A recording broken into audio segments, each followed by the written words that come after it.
변사옥의 기자수첩 변사옥 대기자 나오셨습니다. 어서 오십시오. 네, 안녕하십니까. 자, 오늘 어떤 얘기 준비하셨습니까? 오늘도 기자수첩에서 계속 종교적인 얘기를 갖다 많이 내놓기는 부담스러운 일입니다만 신천지 얘기를 한 번만 더 해야 될 것 같습니다. 네. 자, CBS가 제작 방송 중인 신천지에 빠진 사람들 8부작인데요. 자, 이번 주에 월요일, 화요일에 1, 2부가 방송이 됐고 예. 그 반향이 굉장히 큽니다. 그리고 천주교 쪽에서도 홍이 크다면서요? 예, 성당들마다 CBS의 특집 다큐멘터리 신천지에 빠진 사람들 8부작에 대해서 신자들에게 시청하라, 꼭 봐라, 권유하는 등 특별한 관심을 보이고 있습니다. 예. 사실 천주교회도 몇 년 전부터 각 교구별로 신천지 경계령을 내려놨습니다. 신자들이 신천지에 포섭되는 걸 이제 차단하기 위해서 경계령까지 내려놓고 있는데 CBS 특집 방송 이후에 각 성당에서는 평신도 모임 등을 통해서 CBS의 특집 방송을 안내하고 소개하면서 방송 시청하고 적극적으로 홍보도 해라. 그렇게 당부하고 있고 천주교 신자들로부터도 격려 메시지가 많이 오고 있습니다. 네, 심지어 로마 교황청에서도 이 신천지 문제가 거론됐다 이런 소식이에요. 예, 며칠 전입니다. 한국 천주교회 최고 의결기구인 주교회의가 로마 교황청에 방문단으로 가 있습니다. 예. 이제 막 돌아왔죠. 9일부터 17일까지의 일정이었으니까요.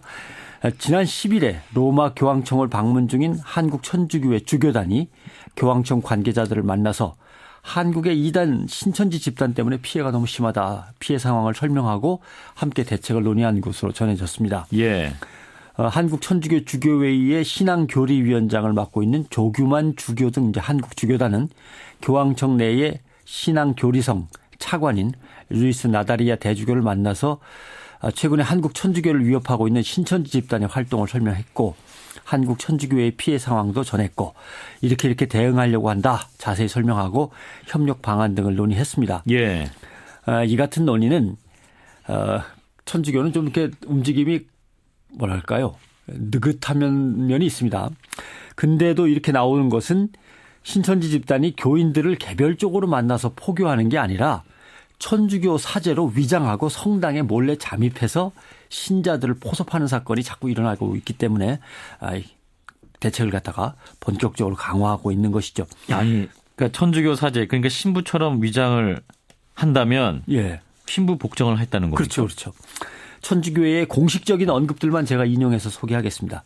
한국 주교회의는 지난 2014년 작년 11월에 열린 가을 정기총회에서 예. 인천 교구로부터 가짜 김영훈 요한 신부 관련 신천지 활동 내용이라는 보고를 받습니다.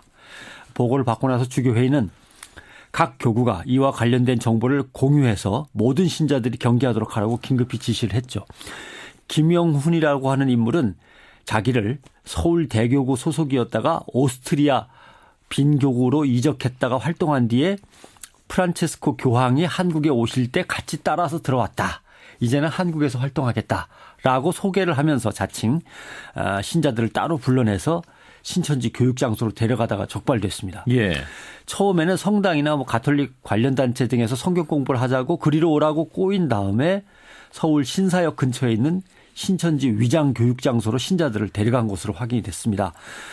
성경 공부 시켜준다면서 사람들을 모으고 개신교인은 파란 리본을 달아주고 천주교인은 분홍색 리본을 달아서 구분을 하고 성경 공부에 빠지면 집요하게 연락해서 나오라 그러고 개인적으로 만나서 면담하자 그러고 막 그런답니다.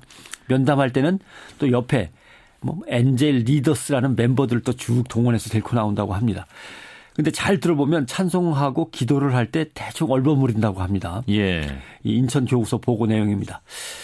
인천교구 보고 내용이었고 천주교에서는 지난 2014년 5월에도 자기를 로마 교구 소속의 이형섭 요셉 신부라고 자칭하는 인물이 나타나서 성당에서 신천지 강의를 몰래 하고 신자들을 서울 상복역 근처에 있는 신천지 복음방으로 데려가다가 적발된 사례도 있습니다.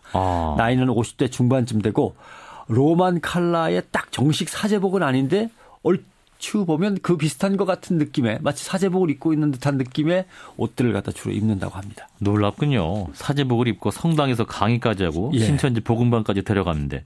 자, 지난해 사건들이었습니다. 그러면 그 이전에도 있었습니까? 그 이전에 제일 큰 사건이 있었죠. 2011년 의정부 일대에서 빈첸시오 수도회 필리핀 관구 소속이라고 자기를 갖다 사칭하는 김현성 그레고리오 신부라고 주장하는 인물이 천주교 신자들을 포섭하다가 발각됐습니다. 예. 근데 이 김현성이라는 인물은 인적 사항과 얼굴 생김새 등을 갖다 종합해 본 결과 전북대 쪽 호남 전북대에서도 청직자 복장을 하고 대학생들을 유인하다가 정체가 드러난 적이 있는 인물입니다. 예. 그러니까 결국 천주교에 대해서 지식이 있는 신천지 소속 신도들이 전국을 돌면서 사제를 사칭하고 있는 거죠.